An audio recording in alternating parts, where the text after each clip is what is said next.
Hey, DirtFarmerJay here from DirtFarmerJay.com. I love working in the greenhouse, but I'll tell you something that I had to learn, and that is how to demystify all the pot and tray sizes. I'm going to walk you through the most common sizes we use in our operation.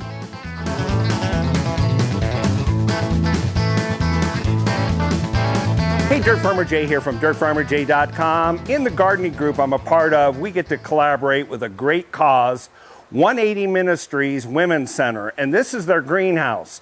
We had quite a learning curve last year, and I'm still learning a ton, but I thought I'd pass on to you what I learned right away about tray sizes. There are a bewildering amount of different trays used for different growing situations and by different greenhouse operators that grow plants and so forth. In this episode, I'm just going to show you the house standards that we use, even though there's other ones, and explain the terminology so that when you go out to your next dinner party, you can talk about tray sizes and people will be impressed. In this greenhouse, everything is based on what's called a solid side web bottom tray. Now these trays are 10 inches this way and double that this way, 10 by 20 or 200 square inches. And everything else that we utilize, and it's fairly common in the industry, all fit inside this tray. So there's a limited amount of real estate right here, but this allows you, depending on the maturity of the plant and the final size of the plant and what you're trying to grow it onto, what size pot you're going to fit in it and subdivide this size. Now, the smallest tray that we use is what's called a 288. And if you look at this right here, these little cells, if you look at the side right there and the bottom, they have drain holes, but this is for germination. So we're planting seeds in there. It can be everything from veggies to florals, herbs, that sort of thing that we want to grow on. And there's 288. So in other words, 12 cells this way and 24 this way, giving you 288 growing cells. So this is just called a 288 growing tray.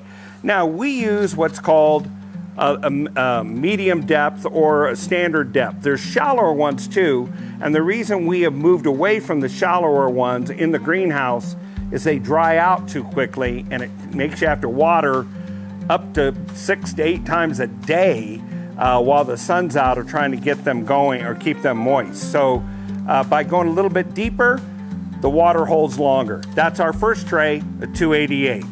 Now we're going to subdivide this. As you can see, it fits like that. We don't actually put them in that until they've actually grown on. They're usually just on the greenhouse tables. Let's go to our next size that we're going to subdivide in. That's what's called a 72. Now this is a 72 tray that is 6 across and what do you got here? 12.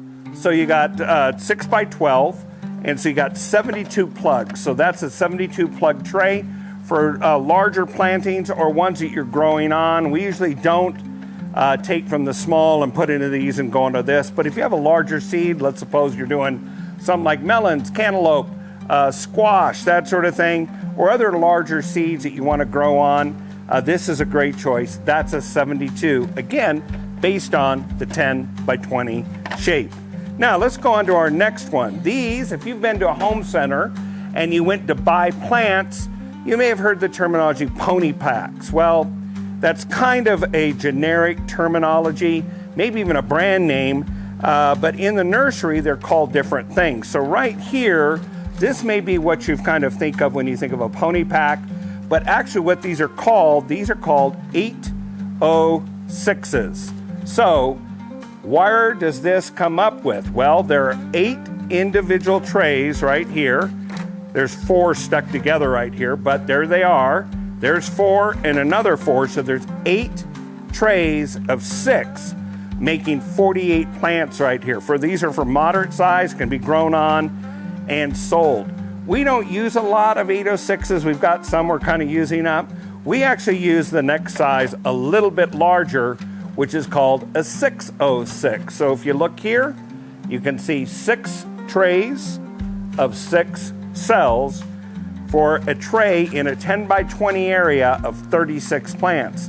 Pretty spiffy, huh? Next one up, these are about 3.5-inch square pots. And as you can see, we're looking right there. I don't want to dump the tray. You get 3 wide, 6 long. So this is known also as an 1801. In other words, you have 18 singles for a total of 18 growing trays. These are really nice for larger plants that you're growing on, plant sale type of thing, something you want to get a nicer, bigger root system going that's going to allow them to transplant and thrive better. So those are our basic plant sizes that we use, and this really helps us to have a common language when we're calling out among volunteers or potting. I need 3 trays of 606s, I need 2 288s, and one other thing you should know about is we'll point out in our next episode where we tell you about growing mediums and how we pot on and grow. Why we don't just grow them in the last pot to begin with and we start with the smaller ones. You can check out that episode right here where we'll show you why it is we start with the small seedlings and then moving on up, and the soil mixes that we use. You're going to learn a lot like I did over the last couple of seasons. We'll see you over there.